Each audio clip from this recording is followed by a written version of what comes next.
আমাদের এই নতুন প্রজন্ম, আমি বুঝতে পারি না মাঝে মধ্যে আপনারা কিভাবে, আল্লাহ আপনাদেরকে কিভাবে বাঁচাবেন। তবে মনে রাখবেন, আল্লাহ আপনাদেরকে নামাজ দিয়েছেন, নামাজ পালন করবেন। আপনারা যারা জামিয়ার সাথে সম্পৃক্ত, জামিয়া খুদ, জামিয়াকে আমি যেটা মনে করি এবং আমি ফিল করি, আপনি আমার সাথে আসলে আমি আপনাকে বোঝাতে সমর্থ হব। জামিয়ার উপর কাদেরিয়াত সিলসিলায়ে তরিকতে মাশায়েখে কেরামের হাত রয়েছে।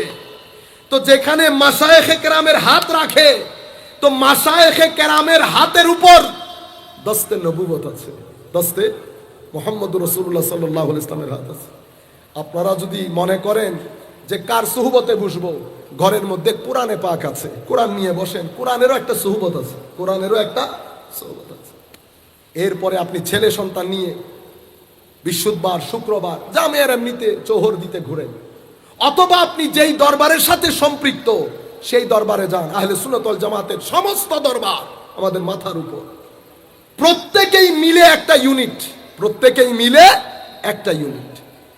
আপনারা যেই যেই দরবারের সাথে সম্পৃক্ত, তবে মনে রাখবেন, আমরা যেই যেই দরবারের সাথে সম্পৃক্ত হই না কেন, কিছু খেদমত আনবিলিভেবল হয়েছে। তোর মধ্যে মারেফতের ক্ষেত্রে, বেলায়েতের চেরাগ জ্বালানোর ক্ষেত্রে মাইজভান্ডার দরবার শরীফের খেদমত, বেলায়েতের চেরাগ জ্বালানোর ক্ষেত্রে মাইজভান্ডার দরবারের খেদমত বর্ণনাতীত। হযরত আহমদুল্লাহ মাইজভান্ডারী রাদিয়াল্লাহু আনহু, হযরত গোলামুর রহমান বাবা ভান্ডারী রাদিয়াল্লাহু তাআলা আনহু সহ বাংলাদেশের আনাচে কানাচে বেলায়েতের চেরাগ জ্বালিয়েছেন। সেই বেলায়েতকে মানুষের সম্মুখে তুলে ধরার জন্য, কারণ শরীয়ত এবং মারেফত একটা পিঠ হলে আরেকটা পেট, পেটকে পিঠ থেকে আলাদা করতে পারবেন। একজন পেটের খেদমত করেছে তো আরেকজন পিঠের খেদমত করেছে। পিঠের খেদমত কে করেছে? জামিয়া করেছে।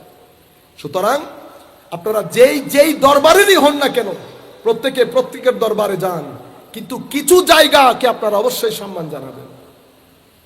তো আপনাদেরকে বলতে চাচ্ছি, নিয়ে যাবেন ছেলেদেরকে, বর্তমান প্রজন্মকে।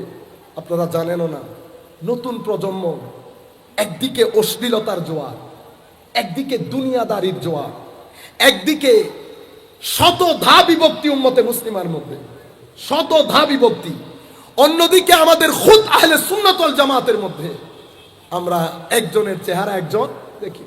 আজীব এক সময়, আজীব এক সময় ইউথ যাওয়ার কোনো জায়গা নাই, দ্বিধাগ্রস্ত। আল্লাহর দরবারে দোয়া করি, মাওলাই করিম যেন আমাদের মধ্যে একটা স্বস্তি দান করেন।